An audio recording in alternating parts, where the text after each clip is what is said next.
Hello, YouTube. Moskovsky Komsomolets newspaper in February of 2025 appealed to the cosmonaut pilot, hero of Russia, Andrei Borisenko, with a request to tell if he believes in extraterrestrial intelligence and if he has ever seen a UFO. His response was like this: manned space exploration has a huge number of problems, and each of these issues requires serious consideration. At the moment, our manned program feels a lack of ideas about what experiments can be carried out on board the International Space Station.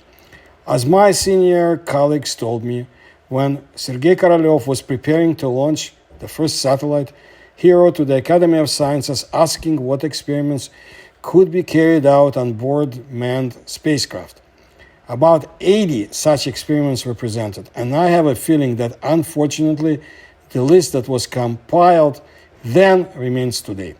And I have a request to the scientific community to expand the possibilities of experiments in manned space exploration.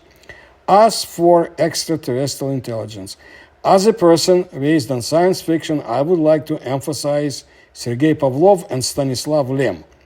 I deeply believe that we have brothers and sisters in intelligence out there. It's just that they're either very far away, or if they're close, they hide from us very carefully and do not get in touch. Therefore, neither I nor my crewmates, in which I took part with in the orbit, have encountered anything that could be described as a manifestation of the activity of our brothers and sisters by intelligence. As for UFOs, it is necessary to agree on the terminology of what it is. If UFOs are something that we can't explain with our current knowledge, that's one thing. But if we talk about it as a manifestation of another intelligence, it's different. I have not seen our brothers and sisters by intelligence, but I have seen UFOs many times. It was just that UFOs remained UFOs until you applied common sense, knowledge of the laws of physics. And for 15-20 minutes, sometimes longer, we process this information. Okay, let me comment on this. Andrei Borisenko is more circumspect than some of his colleagues or predecessors among Russian cosmonauts. But it is important to hear all such opinions from experienced space explorers. Andrei Ivanovich Borisenko is a Russian cosmonaut. He was selected as a cosmonaut in May of 2003 and is a veteran of 2 long-duration missions at the International Space Station. If you look at my other videos about cosmonauts and UFOs, you'll find people who were quite outspoken about the sightings and encounters they had. And it's important for you to know, so, not everything circulates around the United States and its astronauts. The Soviet Union had excellent space exploration program, as China does today, and they have their own encounters. So not to knock anybody down, but you got to hear from all sides, all of the cosmonauts, astronauts, and taikonauts. Let's continue. On March 20, the news that were reported of interest were this: unidentified flying objects spotted near Samara region airport, 49 kilometers from Kurumoch airport. Radars detected a UFO flying at a speed of 200-220 kilometers per hour to Begishevo airport, Tatarstan, that's a republic in Russia, at about 12:18 a.m., Samara time. The object quickly disappeared from radar screens. There have been no requests for the use of airspace at this time, according to the Avia Incident TV channel. The anti-aircraft troops of the Russian Federation and the FSB, modern KGB-like state security agency, were informed. Okay, let's go on. On March 24th, we learned about this meteorite. A meteorite fell on the Chelyabinsk region again. If you remember 2013, there was a big deal. You can see my videos about it. Very unusual incident, if it was a meteorite. But let's go back to 2025. With a bright flash, it streaked across the sky caught on the recordings of many video cameras along the way and disappeared somewhere in the Ural taiga.